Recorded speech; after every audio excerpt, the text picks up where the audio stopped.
innahu min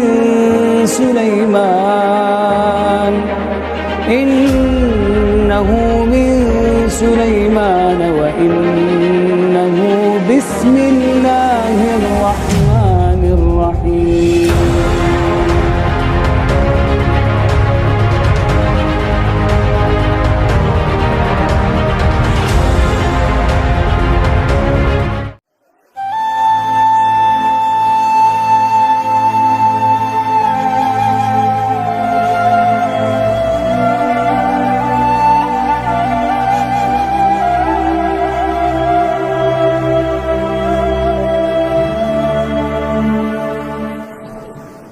Setelah kita mengkaji tentang dakwah Nabi SAW di Taif, dan Nabi SAW merasa bahwa dakwah beliau sudah tidak bisa diterima di sana dan di sini, maka dari sini Allah Subhanahu wa Ta'ala hendak menghibur Rasul dengan hendak memperjalankan dua peristiwa besar. Yang pertama disebut Isra dan yang kedua disebut Mi'raj. Maka malam ini kita khususkan membahas peristiwa besar Al-Isra'u wal Mi'raj. Para ulama berselisih pendapat kapan terjadinya peristiwa Isra dan Mi'raj ini. Ada yang mengatakan bahwa peristiwanya di malam hari pada tanggal 12 Rabiul Awal dan diperselisihkan tahunnya. Yang jelas bahwa peristiwa Isra dan Mi'raj ini terjadi sebelum hijrah Nabi SAW. Di antara sebab kenapa Nabi diperjalankan dalam peristiwa besar ini, sekali lagi karena Allah Subhanahu wa Ta'ala hendak menghibur Nabi. 18 kabilah Quraisy sudah tidak lagi menghendaki Rasul berada di Mekah, dan daerah yang lainnya Saqif, Taif dan sekitarnya pun sudah mengusirnya. Akhirnya Nabi SAW sudah tidak bisa bergerak dalam berdakwah, bahkan sudah sempit dadanya. Maka Allah Subhanahu wa Ta'ala hendak menghibur Rasul dengan dua peristiwa besar Isra dan Mi'raj, di mana Rasul akan langsung dipertemukan dengan Allah Subhanahu wa Ta'ala. Ma'asyiral muslimin yang dimuliakan Allah Azza wa Jalla, bagaimana kisahnya? Bagaimana Rasul SAW melakukan perjalanan Isra? Menggunakan apa Rasul ketika Isra? Kemudian ketika Mi'raj, apa yang terjadi Nabi ketika berada di langit? Dan nabi-nabi siapa yang dijumpai Nabi SAW, termasuk juga berjumpa dengan Allah, apa yang diwajibkan Allah kepada beliau? Tentu ini pembahasan panjang, mudah-mudahan kita bisa ringkas di malam ini. Ma'asyiral muslimin yang dimuliakan Allah Subhanahu wa Ta'ala, ada yang mengatakan bahwa peristiwa mukjizat besar Isra Mi'raj ini terjadi ketika Nabi SAW sedang tertidur di Ka'bah, atau lebih tepatnya di Hijr Ismail, walaupun ada riwayat yang mengatakan di rumahnya Ummu Hani. Ketika Nabi SAW sedang tertidur, tiba-tiba dikejutkan dengan kedatangan malaikat Jibril.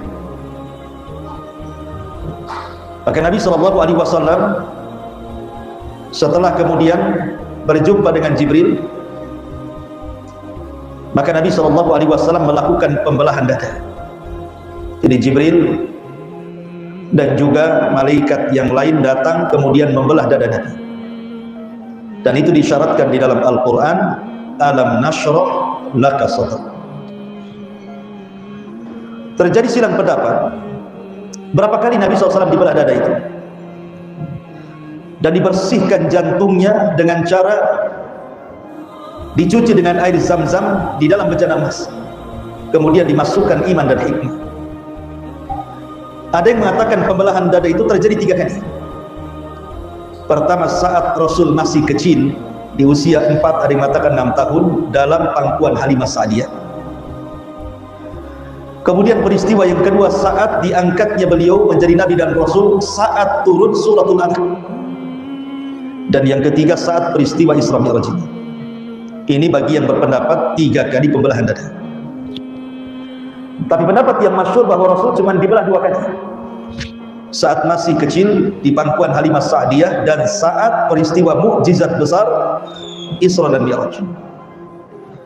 Maka Nabi SAW kembali dibelah dadanya, diambil jantungnya, dicuci dengan air zam-zam dari bejana emas, kemudian dimasukkan kembali ke dadanya, kemudian dimasukkan iman dan juga hikmah, kebijaksanaan.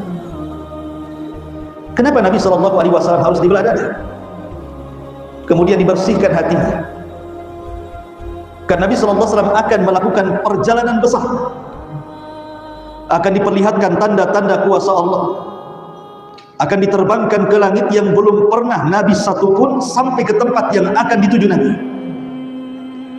Dan Nabi akan diperlihatkan sorga, diperlihatkan neraka, diperlihatkan bentuk asli malaikat.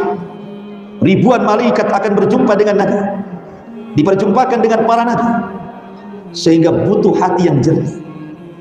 Makanya dibelah dadanya. Maka setelah kemudian pembelahan dada ini, maka kemudian Jibril pun sudah membawa binatang untuk tunggangan Nabi SAW, dan binatang itu disebut Al-Buraq. Disebut Buraq karena kecepatan larinya seperti kilat. Makanya kilat dalam bahasa Arab itu yakadul barqu. Barqu itu artinya kilat, dimana sekali melangkah itu, kata hadis Nabi SAW, maddal basar, sejauh mata memandang. Sekali langkah itu, satu langkah itu sejauh mata memandang, berarti cepat sekali. Lah Buraq sendiri adalah dabatun asghar minal baghli wa akbar minal himar. Dia adalah kendaraan Rasul, bentuknya seperti kuda, tapi lebih kecil dibandingkan kuda, tapi lebih besar dibandingkan keledai. Sedang besarnya itu. Nah, ketika kemudian Nabi SAW diperkenalkan dengan Buraq, tiba-tiba Buraq tidak mau ditunggangi lagi. Yang namanya binatang tidak pernah ditunggangi dan orang yang menunggangi asing, tentu binatang itu tidak langsung mau, kan? Itu risih bahasa kita. Buraq ini merasa risih. Maka Jibril alaihi salam kemudian berkata kepada Buraq dan mengatakan, diam engkau wahai Buraq, wallahi ma raqiba ahadun akram min Muhammadin sallallahu alaihi wasallam. Tidak ada satupun yang paling mulia yang akan menunggang di atas pundakmu wahai Buraq, lebih mulia dibandingkan Muhammad. Maka Buraq pun terdiam. Dari sini ada faedah. Kalau binatang saja memahami kemuliaan Nabi SAW, harusnya manusia jauh lebih memahami kemuliaan Rasul kita Muhammad SAW. Anas ibn Malik radhiyallahu anhu bercerita dalam Musnad Imam Ahmad itu, suatu ketika Nabi SAW naik bersama Anas ibn Malik radhiyallahu anhu menunggang keledai, kemudian berjalan-jalan di ganggang kota Madinah. Tiba-tiba kemudian dari kejauhan ada seekor unta melihat Nabi, dikejarnya Nabi sama unta itu. Sudah dekat, unta ini kemudian menyalip Nabi, tiba-tiba berdiri di hadapannya. Setelah berdiri di hadapannya, tiba-tiba yabruk, unta ini langsung terduduk kemudian sujud. Setelah itu unta ini menangis. Maka Rasul terhenti, turun dari tunggangannya, kemudian menghadap unta, mengusap air matanya. Kemudian Nabi SAW seolah-olah berbincang dengan unta ini. Dari sini salah satu mukjizat Rasul, paham bahasa unta. Tiba-tiba Rasul berteriak di hadapan orang-orang Ansar dan mengatakan, "Masahib hadal jabat ini." Ja'fatan minal Ansar, datang anak muda dari Ansar dan mengatakan, "Ana ya Rasulullah," saya wahai Rasulullah. Maka Rasul marah dan mengatakan, afala tattaqillah, tidakkah kau bertakwa kepada Allah? Allati malakakallahu iyah, unta ini sudah Allah kuasakan kepadamu. Lihat untamu syaka alayya, dia datang kepadaku, mengadu kepadaku, annaka tuji'uhu wa tut'ibu. Engkau suka menyakitinya dan engkau suka membuat dia lelah dan letih. Engkau hanya bisa mempekerjakan tapi tak pandai merawatnya. Subhanallah, unta saja paham kemana harus mengadu. Sementara Al-Quran jelas-jelas mengatakan, idza tanaza'tum fi syai'in farudduhu ila Allah wa Rasul. Apabila kalian berselisih tentang sesuatu perkara apapun, karena syai' itu nakirah tufidu al-umum, berarti kalau berselisih dalam masalah apapun, maka solusinya kembalikan kepada Allah dan Rasul. Betapa banyak para duat menyampaikan ayat ini dan betapa banyak kaum muslimin membacanya, tapi ketika ada masalah tidak pernah dikembalikan kepada Al-Quran dan juga sunnah Nabi SAW. Berarti dia tidak paham kemana perkara itu harus disampaikan. Ada orang yang mengembalikan perkara itu kepada perasaan, kepada adat istiadat, kepada suku, dan tidak kembali kepada Al-Quran dan sunnah. Maka peristiwa ini ketika Rasul menunggang buruk, kemudian buruk diberitahu oleh Jibril bahwa yang menunggangi Rasul terdiam. Kalau binatang saja memuliakan Rasul, harusnya kita yang umatnya Rasul lebih muliakan Rasul. Itu faedahnya. Melesatlah buruk. Ada yang mengatakan dia berhenti di tempat-tempat bersejarah, berhenti di Baitul Lahmin, Bethlehem, tempat lahirnya Isa di Maryam, berhenti di Bukit Tur, tempat turunnya Taurat, dan berhenti di tempat-tempat sejarah para nabi. Kemudian baru sampai ke Palestina. Perjalanan Rasul dari Masjidil Haram ke Palestina, Masjidil Aqsa, peristiwa ini disebut Al-Isra. Kalau Mi'raj ini lain lagi, Mi'raj ini naik ke langit. Kalau Isra itu dari Haram ke Aqsa, itu disebut Isra. Bahasa kitanya, orang yang berjalan malam-malam itu disebut Isra. Kalau antum jalan kaki dari rumah nanti setelah Isya ini, antum sedang Isra dari Beliung ke mana? Lah ketika Nabi SAW sampai di Baitul Maqdis, maka Nabi SAW kemudian turun. Ingat bahwa ketika Nabi SAW melesat dari Masjidil Haram ke Masjidil Aqsa itu, Rasul menunggang buruk berdua bersama Jibril. Karena Jibril kan datang dalam bentuk tasyakul. Tasyakul itu menyerupai laki-laki tampan, dan biasanya laki-laki yang diserupai Jibril itu ada sahabat Dihyatul Kalbi. Orangnya orang ganteng dah. Paling gantengnya orang Muhajir. Maka kemudian Jibril naik ke atas buruk. Kemudian Rasul berada di belakangnya Jibril. Jadi boncengan berdua di atas buruk. Di sini ada keutamaan, ikhwan, di mana Nabi SAW berbangga dengan kedekatan dia dengan Jibril saat menunggang buruk. Karena dempetan, antum kalau boncengan motor kan dempetan. Sama juga ketika menunggang kuda kan otomatis memeluk kan gitu. Disinilah kedekatan Nabi SAW dengan Jibril, dan Rasul berbangga dengan itu. Dan harusnya di sini ada faedah pentingnya kita mencari teman-teman yang baik. Karena Rasul berteman dengan Jibril. Karena as-sahibu sahib, kawan itu nyeret biasanya. Kalau kawannya baik, nyeret ke yang baik. Kalau kawannya jahat, nyeret ke yang jahat, gitu maksudnya. Kalau kawannya akidahnya ahli sunnah, masuk ke ahli sunnah. Kalau kawannya khawarij, ikut ngebom di sana di sini. Kawan itu tergantung siapa. Karena Rasul mengatakan, al-mar'u ala dini khalili, orang itu digantungkan agama kawannya.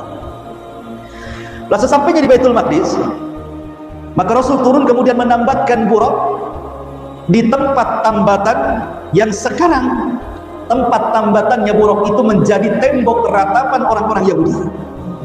Di Palestina itu ada tembok ratapan, orang Yahudi beribadah kan meratap di tembok itu. Disitulah Rasul menambatkan buruk. Pertanyaan, kenapa buruk mesti ditambah? Bukankah dia binatang yang Allah turunkan dari langit untuk memperjalankan Rasul? Dan perlu diikat. Kenapa mesti diikat? Di sini Nabi SAW ingin mengajarkan kepada kita tentang akhdhu bil asbab, namanya ya, bahwa tawakal saja tidak cukup, harus mencari sebab.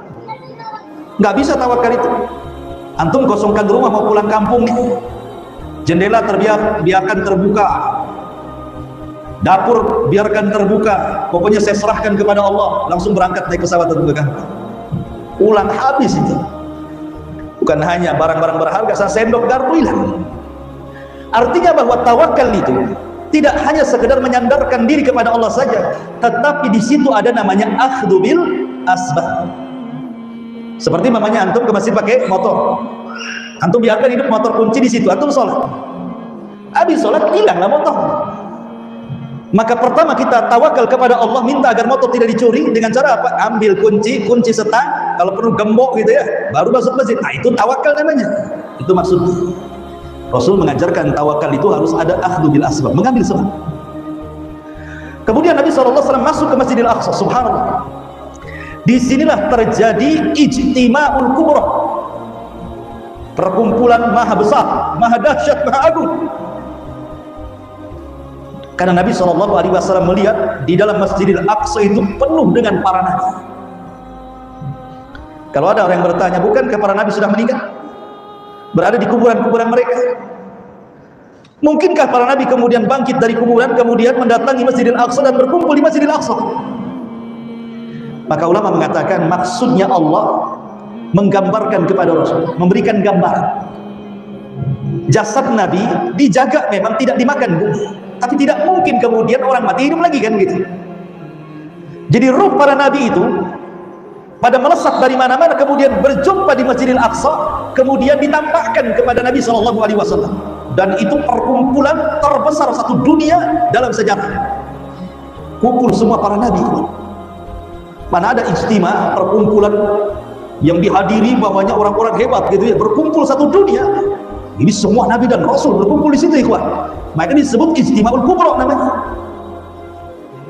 Untuk apa? Untuk menyerahkan estafet bendera dakwah kepada Nabi.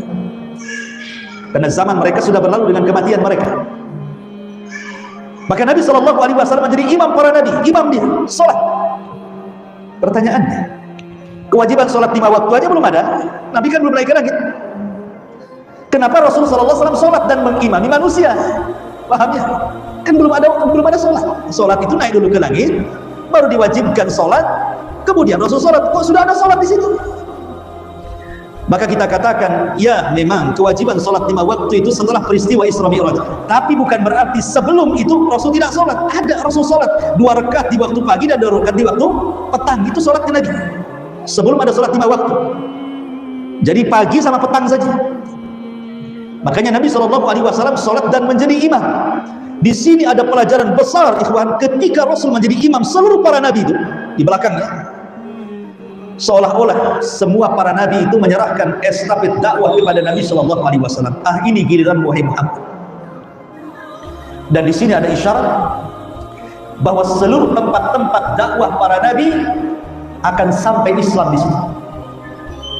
Para nabi yang berdakwah yang ada di belakang Rasul itu, dengan Rasul menjadi imam mereka, ini isyarat bahwa Islam itu akan sampai ke daerah para nabi yang menjadi makmum di belakang Rasul di zaman. Artinya Islam akan berkembang ke seluruh atau ke seantero dunia. Makanya hari ini tidak ada satu benua kecuali ada Islam. Di Afrika ada Islamnya, di Eropa ada Islamnya, di Asia ada Islamnya, di Indonesia paling besar lagi Islamnya. Islam menyebar menyeluruh. Seolah-olah, saya ulangi dari awal, bahwa dengan menjadi makmumnya para nabi, seolah-olah mereka memberikan bendera Islam, kemudian melakukan sholat bersama para nabi. Maka Nabi SAW pun kemudian sebelum naik ke langit, maka Nabi SAW kemudian ditawari 2 minuman. Pertama khamar, dan yang kedua susu. Mana 2 minuman yang dipilih Rasul? Rasul memilih susu dibandingkan khamar. Padahal khamar belum diharamkan. Karena pengharaman khamar itu terjadi di Madinah setelah hijrah. Di Mekah itu belum ada pengharaman khamar, masih boleh minum khamar, mabuk itu masih boleh di Mekah itu. Baru di Madinah ada pengharaman khamar.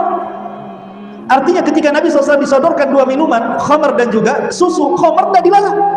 Seandainya Rasul minum khamar pun tidak ada masalah kan gitu.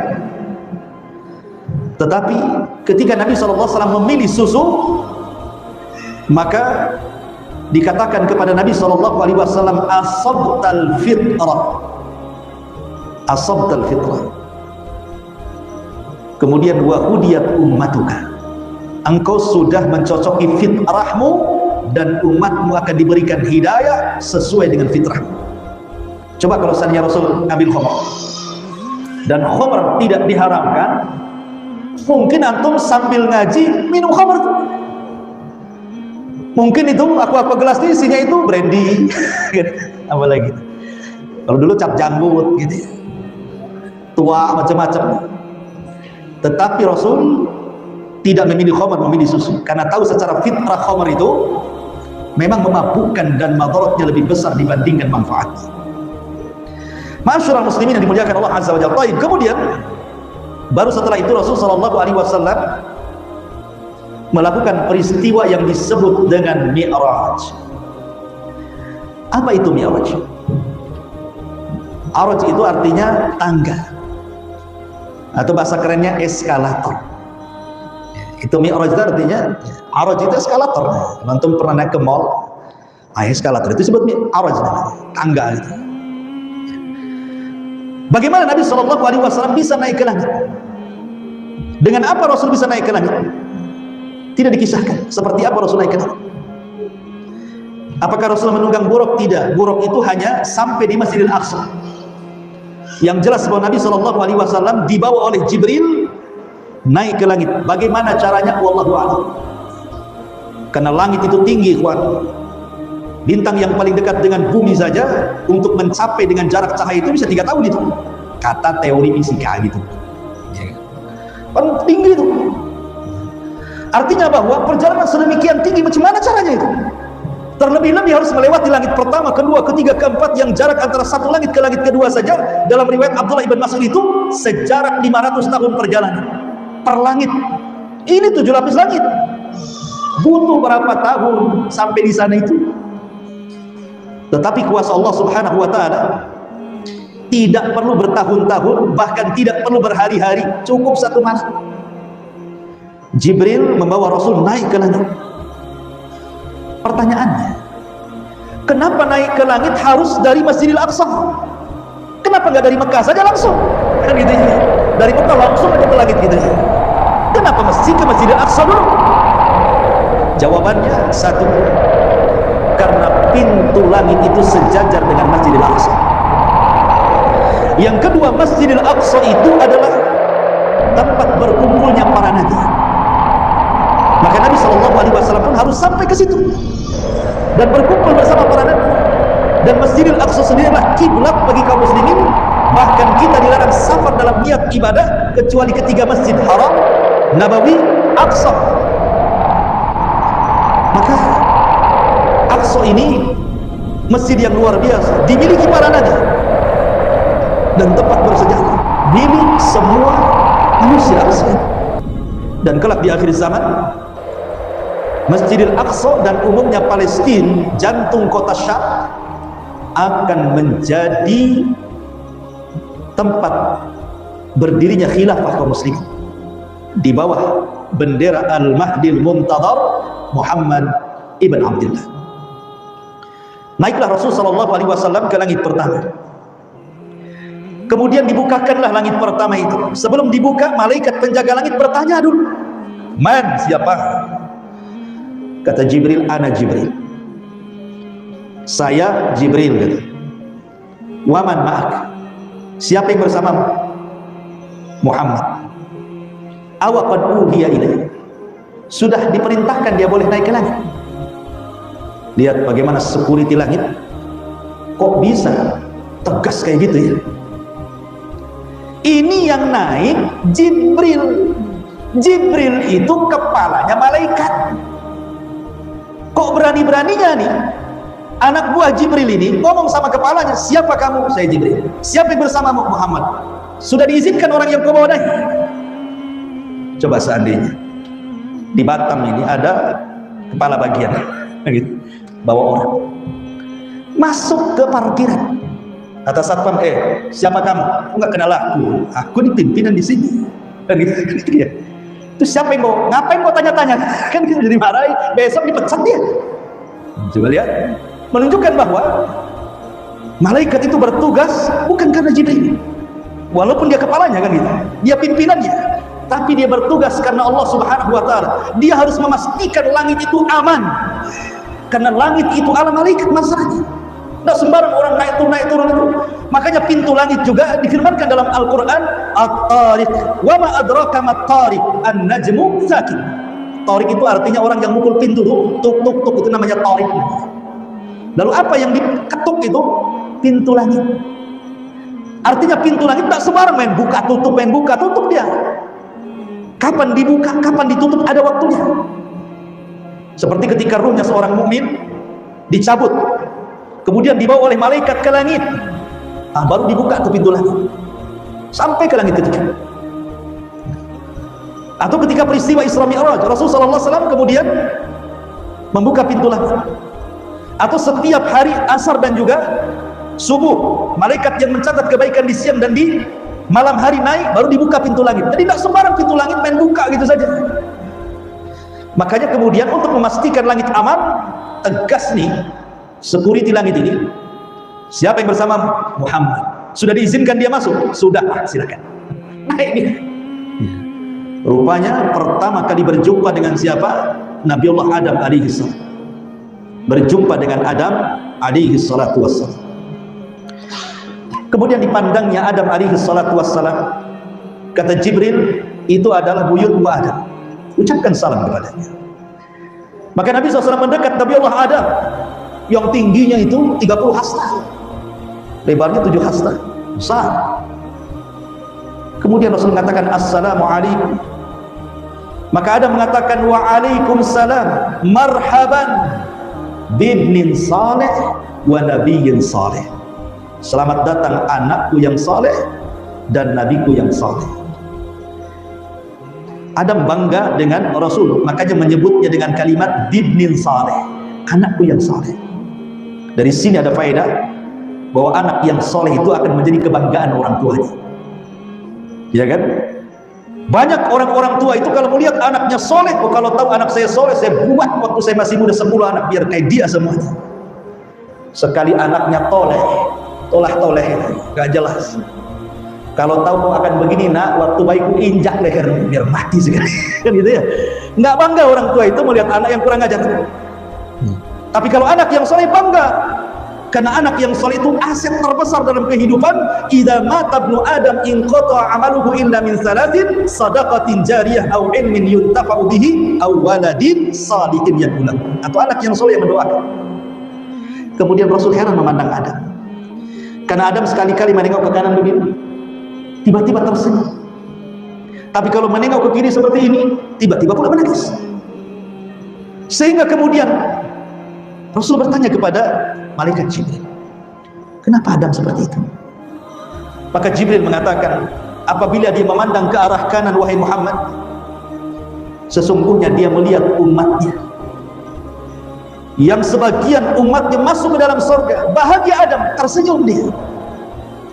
Tapi ketika dia melihat ke arah kiri, ada sebagian keturunannya, umatnya yang masuk ke dalam neraka, menangis dia. Dari sini ada faedah bahwa harusnya orang-orang itu menyesali dosanya dengan menangis. Kalau orang banyak berbuat dosa, banyak-banyaklah menangis. Begitulah para ulama, karena dosa itu memiliki pengaruh kepada ibadah masalahnya. Ibrahim ibn Adham, seorang ulama zuhud yang luar biasa, dia beli 1 gantang kurma di Mekah.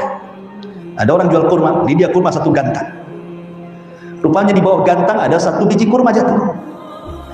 Kurma itu tidak tahu apakah kurma yang jatuh dari gantang yang sudah dikilonya, ataukah 1 butir kurma itu adalah kurma milik penjualnya. Subhatkan. Husnudzon saja Ibrahim bin Adam main ambil saja karena sudah dibeli, ambil makan. Dia pikir itu kurma yang jatuh dari gantangnya. Rupanya kurma itu bukan jatuh dari gantang yang sudah dibelinya, tapi kurma itu adalah kurma milik penjualnya yang belum masuk ke gantang itu. Safarlah dia ke Palestina, hendak i'tikaf di Masjidil Aqsa dan beribadah.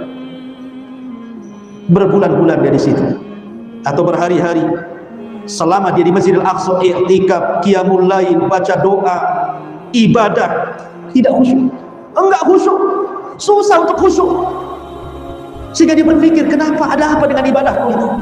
Mulai dia merenung, sedih, kenapa dia tidak bisa khusyuk dalam sholat. Ini ulama salaf rupanya teringat dengan satu butir itu.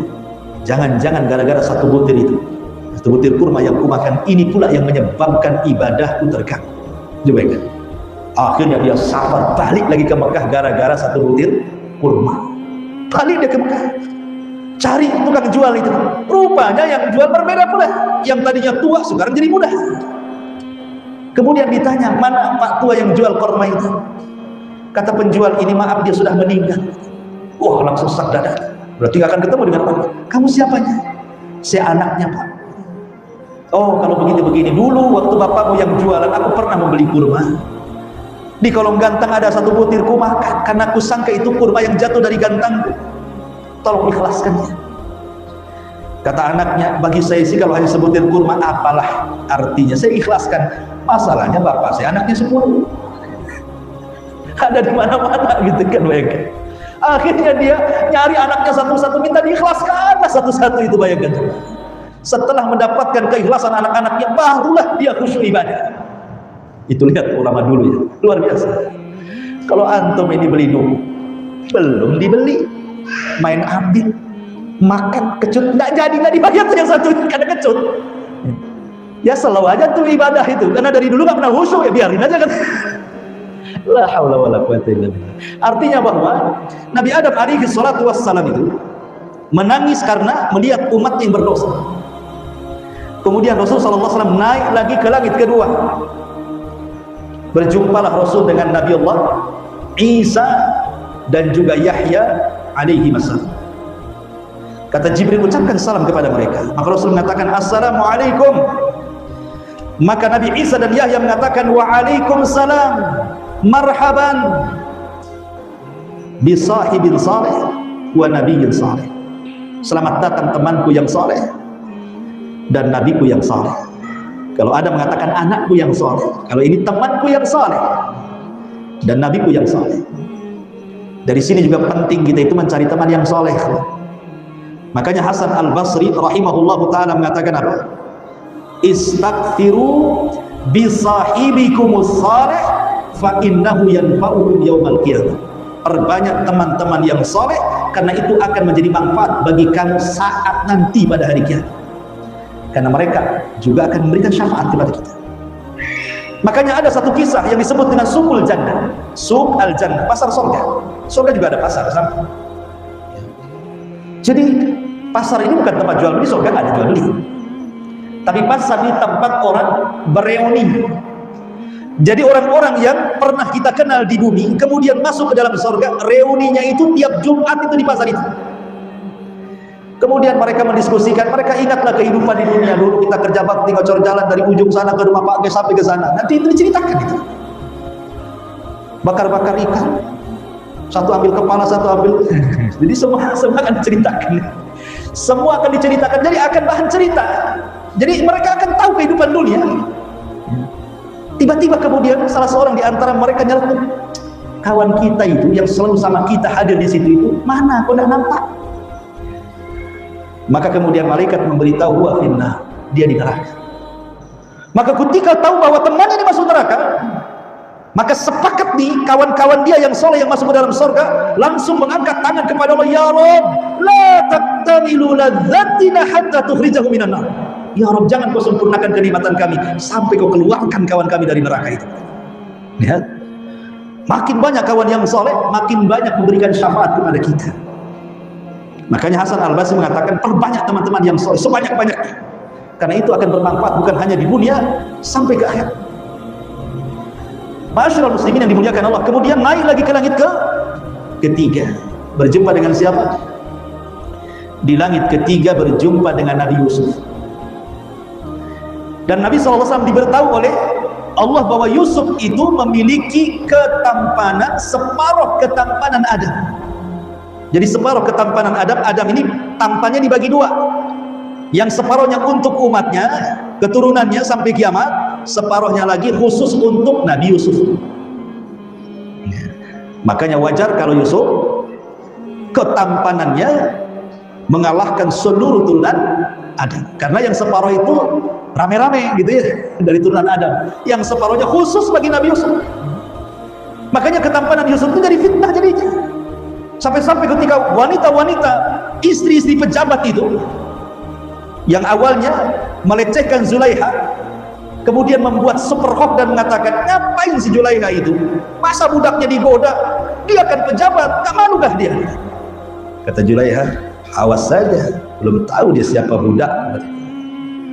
Maka diundanglah ibu-ibu pembisik-pembisik itu, istri-istri pejabat-pejabat itu, suruh makan di rumahnya, disediakan pisau, disediakan buah. Pegang pisaunya, pegang buahnya. Kemudian Zulaiha mengatakan, buka pintu, suruh Yusuf masuk. Mereka tidak pernah melihat Yusuf. Ketika melihat Nabi Yusuf alaihi salatu wassalam, tiba-tiba mereka tidak sadar, faqatta'na aydiyahun. Ya, bahasa Quran bukan faqatta'na, pakai tasdid, qatta'a. Yuqatti'u taqti'an, itu artinya bukan satu gores, bergores-gores. Itu maksudnya. Kalau qatta'a sekali aja. Tapi kalau pakai tasdid qatta'a, begini-begini. Gitu.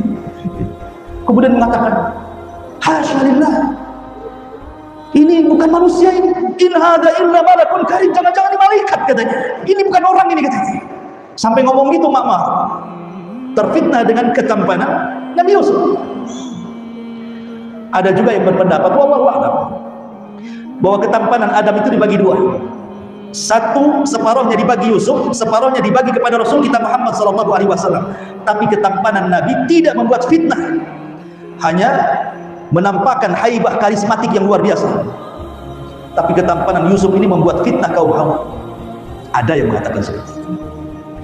Naik lagi Rasul ke langit keempat, berjumpa dengan Idris. Kemudian, dan Idris itu difirmankan, wa rafa'nahu makanan 'aliyya, Allah angkat ke tempat yang paling tinggi, ke langit keempat. Kemudian Allah naikkan lagi Rasul ke langit kelima, berjumpa dengan Nabi Allah Harun. Kemudian naik lagi ke langit ke-6, berjumpa dengan Musa alaihi salam. Ketika itu Musa melihat Rasul, tiba-tiba menangis. Kemudian Rasul bertanya, kenapa Musa memandang saya, kenapa kok dia bisa menangis? Kemudian Jibril memberitahu bahwa Musa menangis karena ada orang yang masih muda, tapi memiliki umat terbanyak melebihi umatnya. Sementara Musa sudah bersusah payah berdakwah kepada Bani Israel, umatnya tidak sebanyak anak muda ini, maksudnya Nabi SAW.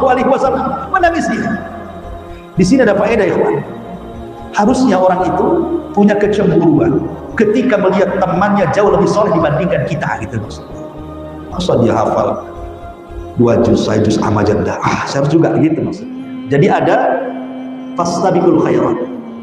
Tapi ada 2 kaidah yang antum paham. Kalau urusan dunia, jangan pernah memandang ke langit, pandanglah ke bawah. Karena kalau urusan dunia memandang ke langit, capek leher kita dan tidak akan menjadi hamba yang bersyukur. Tapi kalau urusan dunia, jangan pernah pandang ke bawah, pandang ke langit. Sebab kalau terus mandang ke bawah, tidak bertambah pahala kita. Saya ulas. Kalau seandainya ada orang kaya, tetangga kita kaya-kaya semuanya, kita pula miskin sendiri. Kemudian kita pandang teruslah si kaya itu, kapan saya punya mobil, kapan saya punya rumah, kapan saya kasih dia terus. Baru berapa hari sudah naikkan ke rumah, baru berapa hari ganti lagi kendaraannya. Saya dengar dia beli pula perumahan di sana. Kalau terus itu yang dipandang, maka selamanya tidak akan bersyukur dia. Coba kalau dia memandang, dia sudah punya rumah, mandang kepada orang yang nggak punya rumah, lewatlah umpamanya ke jembatan mana, ada orang yang tidur pakai tenda di bawah jembatan. Alhamdulillah, saya walaupun punya rumah ngekos, tapi masih enak lah di rumah dibandingkan orang itu. Nyamuknya segede-gede gajah di situ. Ya kan? Bersyukur dia. Kalau mandang ke bawah dia kan. Tapi ini soal dunia, ikhwan. Soal agama jangan. Berapa hafalan? 1 juz. Alhamdulillah. Saya lebih bagus daripada dia, 1 juz 1 surat itu umpamanya kan itu ya. Jangan seperti itu ya. Jadi kalau soal dunia harus lebih lagi, tingkatkan tingkatan. Enak kali kawan sudah di Majus, kapan saya jadi Majus? Nah seperti itu, mandangnya ke atas terus, sehingga akhirnya rajin ibadah, mengejar saudaranya, makin banyak pahala yang diraih. Lah Nabi Musa mengajarkan kaidah seperti itu kepada kita. Dia sedih kok umatnya lebih sedikit, umat Muhammad kok banyak. Kemudian naik ke langit terakhir, berjumpa dengan orang yang mirip dengan dia, persis mirip dengan Nabi, wajahnya, postur tubuhnya, semua mirip. Rupanya dia adalah Ibrahim alaihissalam, Nabi yang paling mirip dengan Nabi SAW. Dan dia sedang bersandar seperti ini di tiang Baitul Ma'mur. Baitul Ma'mur itu adalah Ka'bahnya para malaikat. Sejarahnya begini Baitul Ma'mur. Ketika Allah Subhanahu wa taala menciptakan Adam alaihissalam, malaikat kan mengatakan di hadapan Allah, ataj'alu fiha man yufsidu fiha wa yasfiku dima wa nahnu nusabbihu bihamdika wa nuqaddisu lak. Ya Allah, apakah Engkau akan menjadikan makhluk yang akan menumpahkan darah, merusak bumi, sementara kami makhluk yang senantiasa bertasbih memuji dirimu? Sudah, tidak usahlah ya Allah, tidak usah ciptakan. Kalau Engkau memang ingin menciptakan di bumi ini makhluk yang akan menumpahkan darah, yang akan merusak bumi, sebaiknya Kau jangan ciptakan. Kami saja malaikat turunkan ke bumi, biar kami memujimu, kami bertasbih kepadamu. Tapi Allah tetap ciptakan Adam sebagai iktiradnya malaikat ini. Akhirnya Allah ciptakan Baitul Ma'mur. Kau tawaf di situ. Karena malaikat ingin beribadah kan, memuji Allah. Maka Allah tetap ciptakan Adam untuk tinggal di bumi, dan Allah buat Baitul Ma'mur untuk mereka, karena mereka memang hanya untuk bertasbih dan memuji Allah saja. Maka diciptakanlah Baitul Ma'mur, Ka'bahnya para malaikat. Al-jaza'u min jinsil amal. Balasan itu disesuaikan dengan amalan. Ketika Ibrahim meninggikan Ka'bah, maka sebagai balasannya dia disandarkan di tiang Ka'bah para malaikat. Dia membuat Ka'bah di bumi, maka badannya disandarkan di tiang Ka'bah para malaikat. Itu namanya al-jaza min jinsil amal. Setiap perbuatan itu ada balasan. Kalau Anda menanam keburukan, menuai keburukan. Menanam kebaikan, maka akan menuai kebaikan. Itulah al-jaza min jinsil amal. Pertanyaannya, Nabi itu banyak kan? Ulul azmi itu ada 5. Nuh, Ibrahim, Musa, Isa, Muhammad. Kenapa Nuh tidak ada di situ?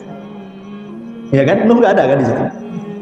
Dia Isa ada, berjumpa dengan Nabi di langit kedua. Kemudian Ibrahim, Musa berjumpa. Tapi Nuh tidak ada, tidak diletakkan di langit keberapa? Atau para nabi dari 25 nabi dan rasul, kenapa tidak berjumpa dengan Nabi Saleh, Nabi Syuaib, Zulkifli, Ilyasa, nabi-nabi yang lain kan banyak, 25 nabi dan rasul kan? Kenapa cuma Isa, Yahya, Idris, Yusuf, Musa, Harun, Ibrahim? Kenapa dengan 7 nabi ini saja yang dijumpai Nabi? Kemana para nabi yang lain? Karena 7 nabi ini akan menjadi estafet dakwah Rasul. 7 nabi ini akan menjadi estafet dakwah Nabi. Pertama berjumpa dengan Nabi Adam. Nabi Adam itu hijrah dari sorga ke bumi. Maka Rasul akan mengalami hal yang sama. Hijrah dari Mekah ke Madinah. Kemudian yang kedua berjumpa dengan, setelahnya langit kedua, Yahya dan Isa bin Maryam. Yahya dipenggal kepalanya oleh siapa? Yahudi. Dan kepalanya menjadi mahar bagi seorang wanita pelacur. Kemudian Isa juga menjadi target pembunuhan orang-orang Yahudi. Kalau bukan karena Allah mengangkat Isa, dia jadi sasaran pembunuhan juga. Sebagaimana keduanya dimusuhi Yahudi sampai dibunuh, dan Isa diselamatkan Allah, maka Rasul pun sama. Setelah hijrah ke Madinah, kau akan berhadapan dengan musuh selain kafir Quraisy. Siapa? Yahudi, Bani Quraidah, Bani Qunaiqah, Bani Nadir, semua akan memusuhi kamu. Bani Quraidah pernah bersiasat untuk membunuh Rasul saat rapat.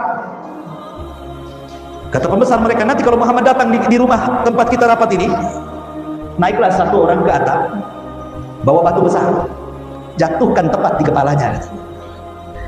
Tapi Rasul sebelum datang ke rapat, Jibril datang, ngasih tahu, jangan kau datang ke rapat itu. Mereka sudah bersiasat membunuh. Nggak jadi rapat. Justru datang bom pasukan. Digempurlah Bani Nadir, kalah. Kemudian setelah pulang dari Khaybar, tiba-tiba kemudian pembesar Yahudi menyuruh wanita namanya Zainab bintul Haris untuk meletakkan racun ke kambing hadiah. Sampai sempat termakan sedikit oleh Rasul. Racun. Sampai-sampai Rasul bertanya, kenapa kalian racun saya? Kata mereka, kalau engkau seorang nabi, kau nggak akan apa-apa makan racun. Kalau engkau bukan nabi, pasti kau mati. Istirahatlah kami dari kamu, katanya. Selesai katanya. Tapi Rasul tidak membalas, mengkisos wanita itu kecuali setelah satu sahabat yang ikut makan racun setahun setelahnya meninggal. Baru dikisos wanita itu. Artinya kalau salah satu sahabat tidak ikut meninggal, maka wanita itu tidak akan dikisos. Jadi dibunuhnya wanita itu bukan karena meracun Nabi, tapi karena ada seorang sahabat yang sama-sama makan racun setahun setelahnya meninggal. Maka dia meninggal disebabkan racun oleh wanita itu, dikisoslah wanita itu. Artinya bahwa pertemuan Isa dengan Yahya itu karena Nabi SAW akan menghadapi situasi yang jauh lebih hebat lagi, lebih cerdas lagi dibandingkan kafir Quraisy, akan menghadapi orang-orang itu. Kemudian yang ketiga berjumpa dengan siapa? Nabi Yusuf. Nabi Yusuf ini didolimi oleh siapa? Saudaranya. Ya. 10 sahabat Nabi Yusuf, saudara Nabi Yusuf itu, kecuali Binyamin. Dan 12 dengan Yusuf. Yang mencelakakan Nabi Yusuf ini 10 orang, karena adiknya Binyamin ini masih kecil, tidak ikut-ikut, apalagi dia satu kandung. Yang lainnya lain ibu. 10 orang ini bersiasat untuk membunuh Yusuf. Dan betul-betul dilakukan. Tapi tidak langsung dibunuh, dicemplungkan ke sumur. Tapi Allah selamatkan Yusuf karena kehendak. Ada sebuah hikmah yang besar yang akan terjadi kepada Yusuf.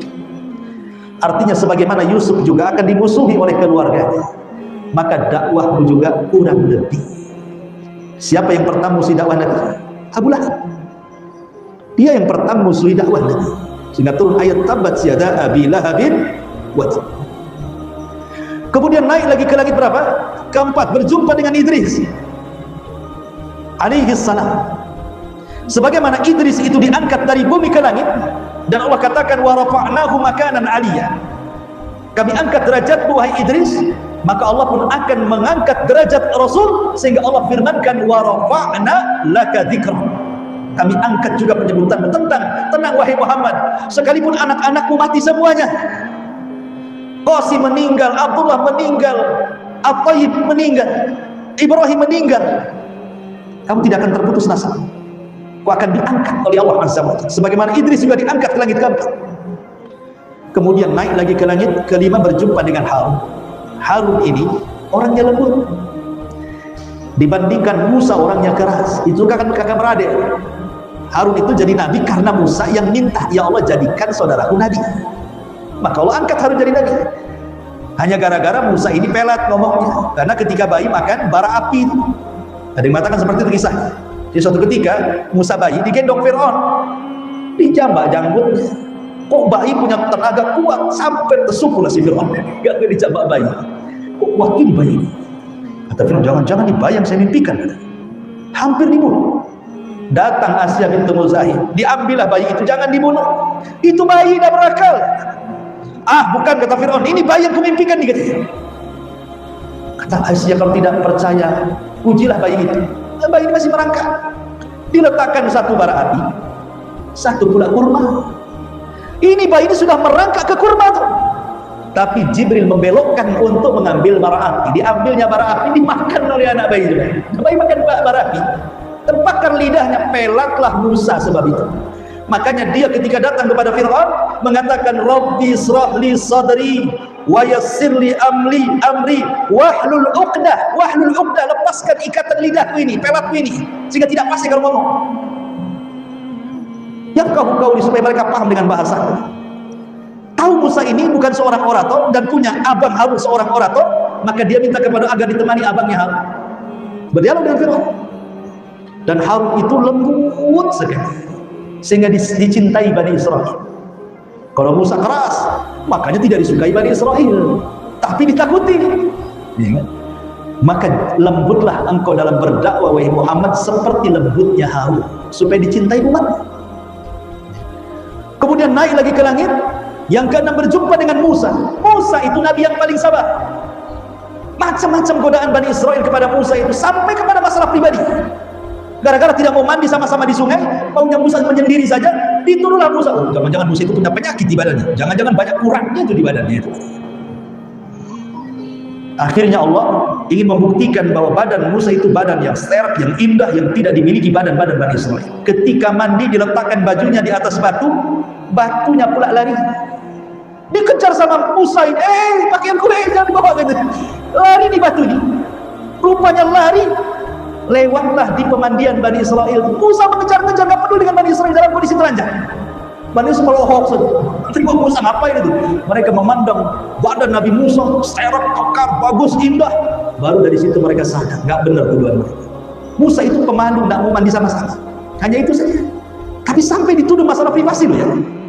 Ini menunjukkan apa? Bagaimana Musa itu betul-betul disakiti. Makanya Rasul sampai mengatakan, rahimallah akha Musa, laqad udiya katsiran fasabara. Semoga Allah merahmati saudaraku Musa. Banyak kali ujian Bani Israel kepadanya, tapi dia sabar. Itu sampai Nabi ngomong begitu. Karena Bani Israel itu mudah kufur, asing minta mujizat aja. Datang mujizat beriman, nanti lama-lama lupa, kufur lagi, minta mujizat lagi, asing itu aja. Mempermainkan Nabi. Maka sebagaimana Musa sabar ketika mengobati Bani Israel, maka engkau pun sama bersabar dalam berdakwah. Banyak ujian, tantangan, rintangan dalam dakwah, baik dari kafir Quraisy, baik dari orang Yahudi, baik segelintir Nasrani, baik orang-orang munafik dari dalam. Itu banyak tantangan nanti. Kau harus sabar. Makanya Allah mengatakan, wasbir kama sabara ulul azmi minar rusul. Sabarlah engkau sebagaimana ulul azmi sabar ketika berdakwah, termasuk Musa ulul azmi di situ. Kemudian berjumpa dengan Ibrahim, karena Ibrahim yang membangun Ka'bah, maka Nabi SAW akan meneruskan pemakmuran Ka'bah itu sampai kiamat. Dan sampai hari ini Ka'bah yang dibangun Ibrahim menjadi tempat, bahkan satu di antara rukun Islam, ibadah haji. Siapa yang membangun Ibrahim? Itu kenapa Nabi SAW hanya berjumpa dengan 6 atau 7 Nabi, karena 7 Nabi ini akan jadi pelajaran estafet dakwah dia.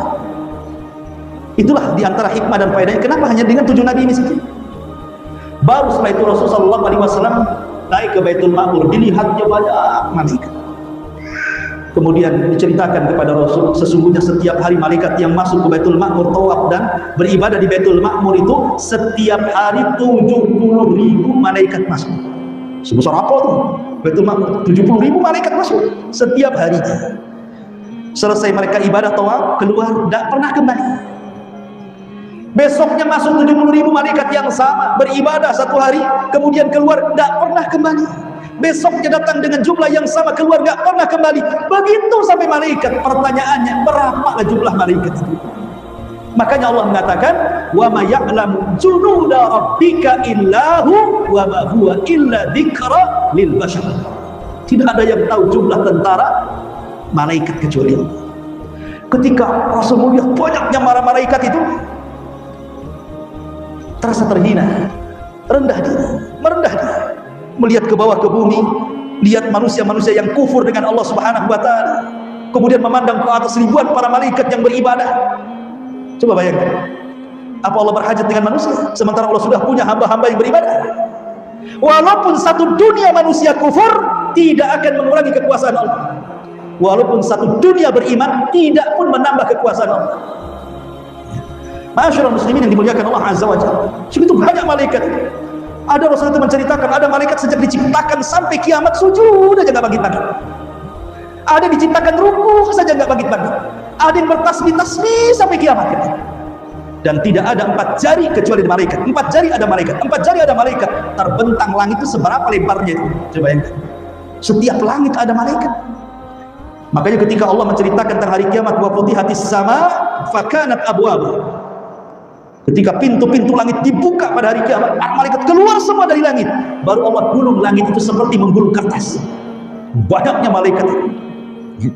Maka Nabi SAW kemudian naik ke langit.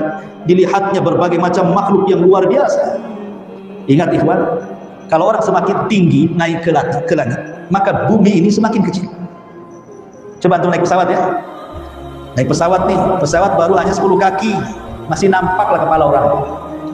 Naik sedikit, hilang tinggal titik kepalanya. Nek sedikit hilang sak kepala-kepalanya, nggak nampak. Ya. Yang ada tinggal bandaranya aja makin kecil makin hilang. Makin tinggi makin nggak nampak, makin kecil gitu kan. Sampai nggak nampak lagi itu di bumi itu. Betapa kecilnya makhluk Allah di hadapan makhluk Allah yang lain. Makanya ketika Allah mengatakan sesungguhnya perbandingan 7 lapis langit dengan bumi seperti Anda pergi ke padang pasir, ambil cincin antum, lempar ke padang pasir, bumi itulah buminya, padang pasir itulah langitnya. Seperti itu. Makin tinggi makin besar kuasa Allah. Bahkan ketika Rasul mengatakan, kalau seandainya Allah bandingkan kursi dengan langit, sama juga. Antum masuk ke padang pasir, ke lautan padang pasir itu yang tidak ada tepinya, antum ambil cincin, lempar ke padang pasir, cincin itu 7 lapis langitnya, kursi itu padang pasirnya. Naik lagi sampai kepada arasy. Arasy itu dibandingkan dengan semua makhluk yang di bawahnya, persis seperti cincin yang dilempar ke padang pasir. Bagaimana penciptanya Allahu Akbar, Allah lebih besar dibandingkan semua ciptaannya. Jadi Rasul makin naik ke langit melihat ciptaan macam-macam, sampai ketika Nabi SAW kemudian diizinkan oleh Allah masuk ke dalam surga. Kata Nabi SAW, dakhaltul jannah, aku masuk ke dalam surga. Betul-betul dia masuk. Lain dengan neraka. Kalau neraka Rasul mengatakan ittalaktun nar, diperlihatkan neraka. Tapi kalau surga, dakhaltul jannah, aku masuk. Ya tidak mungkin Rasul masuk ke neraka, terbakar di neraka. Hanya diperlihatkan saja nerakanya. Tapi kalau surga, masuk Rasul di situ. Pertama yang dilihat apa kata Rasul? Fa idza ana bi qasri minadh dhahab. Aku melihat istana semua emas dari ujung ke ujung. Semua dari emas bahan bakunya. Oh, di bumi ini kan istana kayak rumah antum, bata, semen, kapur, gini itu macam-macam besi di situ. Kena angin ketimpa roboh batanya. Ini semua emas, coba bayangkan. Terkagum Rasul. Kata Nabi SAW kepada Jibril, itu tuh siapa? Liman hadza Jibril? Itu siapalah Jibril itu? Kata Jibril, li rajulun minal Arab, untuk anak muda dari bangsa Arab. Wah, senang banget. Fadhanantu annahu ana, jangan-jangan saya kan orang Arab, kata Rasul. Kata Rasul, yang benar Jibril ngomong, itu siapa? Kata Jibril, li rajulin min Quraisy, untuk anak muda dari suku Quraisy. Oh, tambah nyepit lagi. Oh, betul ini saya kan dari Quraisy katanya. Rasul mengatakan, ya Jibril, untuk siapa? Lah jelas kalau ngomong. Kata Jibril, li Umar ibn Khattab. Bukan itu dia. Untuk Umar ibn Khattab radhiyallahu anhu. Subhanallah. Orang yang belum masuk, istana sudah dibangun. Tiba-tiba Rasul penasaran ingin masuk ke istana itu, misalnya Umar itu. Ketika mendekati pintu, ada pula bidadari Umar sedang berwudu. Kemudian fastahya itu, aku pun malu, kutundukkan pandanganku, ku pergi tak jadi masuk. Lihat. Padahal di surga itu ikhwan, semua halal, nggak ada yang haram di surga itu. Antum pandang bidadari sepuas antum sampai meleleh-leleh itu nggak haram. Tapi kalau antum melihat ada orang gadis putih cantik dipandang, ini dosa kan itu. Pandang lagi dosa, mandang lagi dosa lagi kan itu. Tapi Nabi SAW karena malunya tundukkan pandangan. Padahal semua halal di surga itu. Kalau Nabi SAW tahu itu bukan hak miliknya, walaupun halal, tapi kan bukan hak milik dia, karena itu milik Umar masalahnya kan. Malu Nabi, keluar Rasul nggak mau. Makanya ketika berjumpa setelah peristiwa Isra Mi'raj itu, dia bercerita kepada Umar bin Khattab. Ketika pas bercerita tentang bidadari, Umar pun menangis dan mengatakan, a'alaika aghar ya Rasulullah, a'alaika aghar. Haruskah aku cemburu dengan wahai Rasul? Haruskah aku cemburu dengan kamu wahai Rasul? Kenapa kamu tidak masuk saja katanya? Jadi Rasul diperlihatkan istana-istana. Tapi ingat ya, kaidah Quran ataupun hadis, ketika Allah dan Rasulnya menceritakan tentang nikmat surga, maka yang diceritakan itu kenikmatan yang paling rendah. Itu harus paham di kaidah ya. Kalau seandainya Al-Quran menceritakan keindahan surga, hadis Nabi menceritakan keindahan surga, ini kaidahnya. Yang diceritakan oleh Al-Quran dan juga hadis itu bercerita surga yang paling rendah. Seolah-olah yang rendah saja kayak gitu, gimana yang tinggi gitu maksudnya. Mana dalilnya? Dalilnya hadis Ummu Salamah. Ummu Salamah bertanya kepada Rasul 3 soalan. Setelah menikah dengan Rasul, Ummu Salamah bertanya 3 soalan. Satu, Rasul, aku melihat kalau engkau membaca Quran, kemudian lewat di ayat-ayat tentang surga, tentang bidadari, tentang nikmat-nikmat surga, kau selalu terdiam, kau berdoa. Tapi kalau engkau membaca ayat-ayat neraka, kau juga terdiam, kau berdoa apa? Kata Rasul, kalau aku melewati ayat-ayat surga, maka saya katakan, ya Allah, masukkan aku ke surga. Kalau saya lewati ayat-ayat neraka, ya Allah, jauhkan aku di neraka. Kemudian kata Ummu Salamah, pertanyaan yang pertama, wahai Rasul, bagaimana hukum seorang wanita pernah menikah dengan laki-laki yang soleh, kemudian laki-laki ini mati syahid, kemudian dia menikah lagi dengan laki-laki yang soleh yang lainnya, mati syahid lagi dia. Setelah itu perempuan yang soleh ini meninggal, tiga-tiganya masuk surga.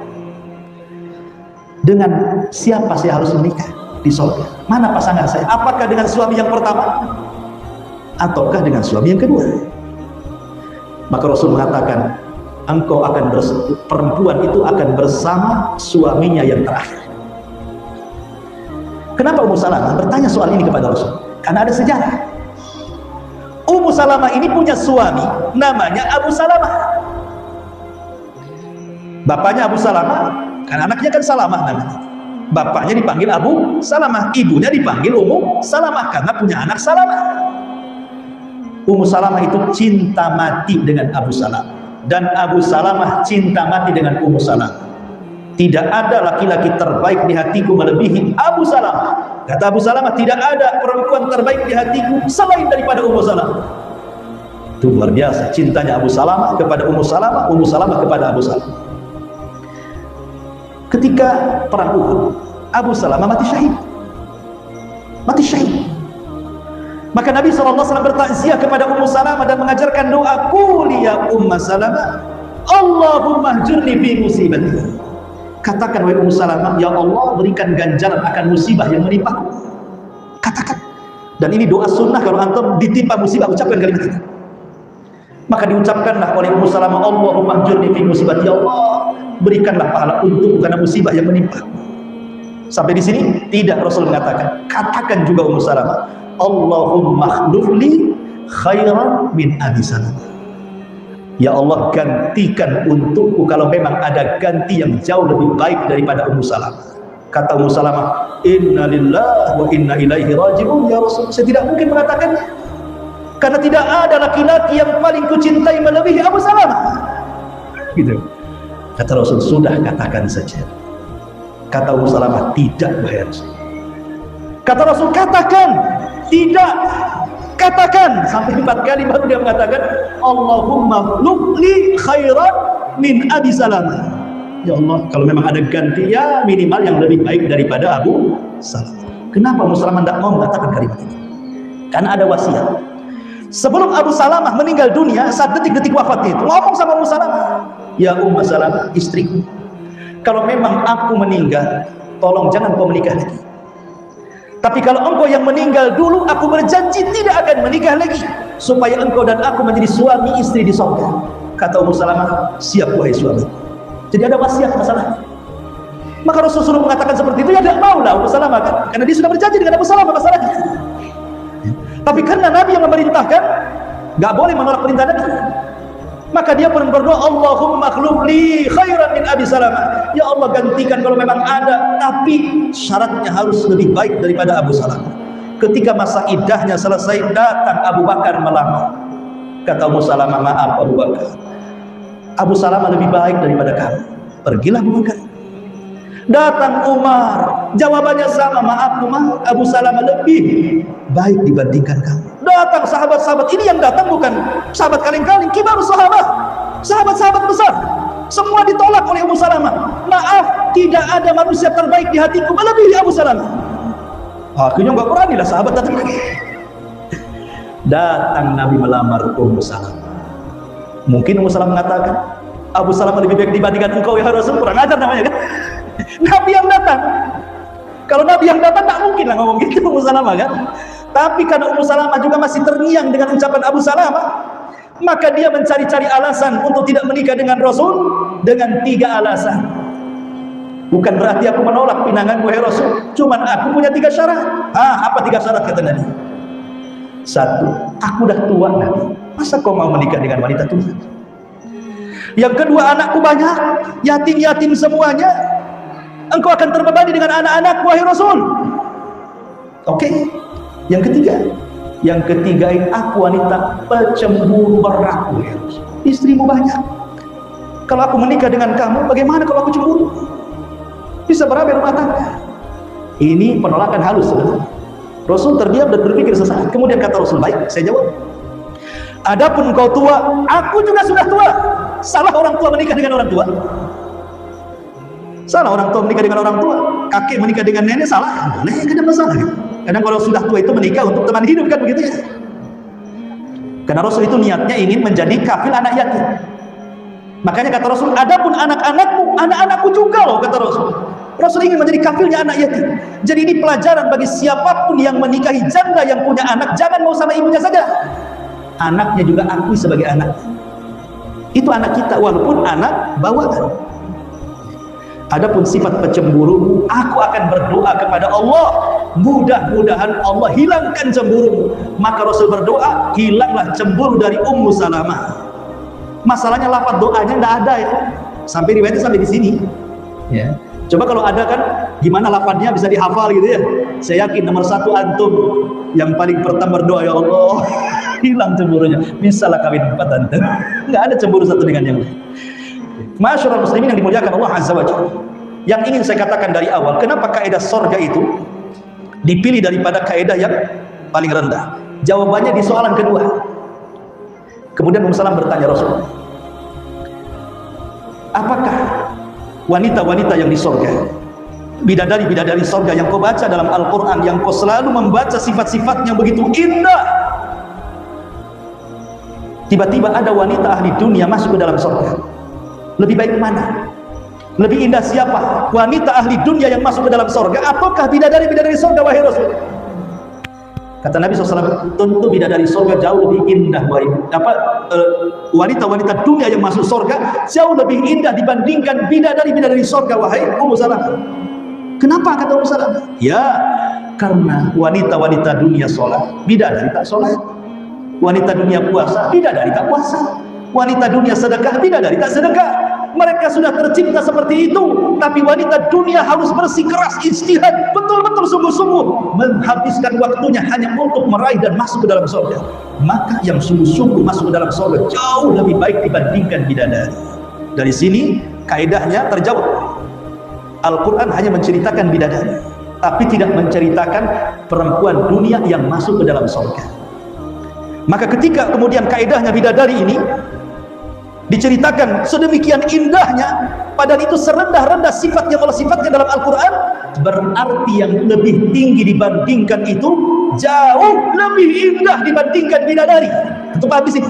Begitu maksudnya. Makanya kaidahnya bahwa sifat di sorga itu yang diceritakan paling rendah, yang tinggi tidak bisa diceritakan karena nggak mungkin bisa diceritakan. Sehebat apapun orang menceritakan sorga itu, sorga menyelisih ceritanya, nggak ada ceritanya. Karena lebih indah surga. Maka Rasul masuk ke dalam surga gitu. Dilihatnya ada istana. Tiba-tiba terciumlah bau yang semerbak luar biasa. Ummu Salamah baru 3 soalan ya tadi. Kita tutup dengan 3 soalan. Persoalan yang ketiga biar nggak penasaran. Ummu Salamah bertanya soal gadis soleha yang belum menikah di dunia. Tiba-tiba masuk surga. Kan ada tuh wanita-wanita mungkin karena terlampau lama melakukan pendidikan, sekolah sampai S2, S3, sampai doktor, sampai profesor, akhirnya tua-tua di sekolah. Sudah tua, hilanglah hasrat menikah. Akhirnya ibadah saja, jadi wanita soleha, mati masuk surga. Belum menikah dia. Bagaimana menikah dengan siapa dia, wahai Rasul? Di surga itu. Karena nggak ada bidadara di sana. Bidadari ada. Kata Nabi SAW, dia akan dinikahkan dengan bujang-bujang lapu yang soleh, yang masuk surga. Bujang-bujang lapu yang belum menikah, keburu mati. Jadi antum yang belum menikah pulang dari sini, masuk ke lubang prosot mati, syahidlah antum, masuk surga antum. Berarti itu belum menikah nih di dunia. Maka dipertemukan sesuai dengan tingkatan surganya di mana. Maka dia akan dinikahkan di situ. Ya. Masyaallah muslimin yang dimuliakan Allah Subhanahu wa taala. Ada telepon dari Ustaz Bukhari. Berarti ada rapat malam ini. Sudah ditunggu. Insyaallah kita lanjutkan di lain kesempatan. Mudah-mudahan ada manfaatnya. Subhanallah bihamdika asyhadu an la ilaha illa anta astaghfiruka wa atubu ilaik.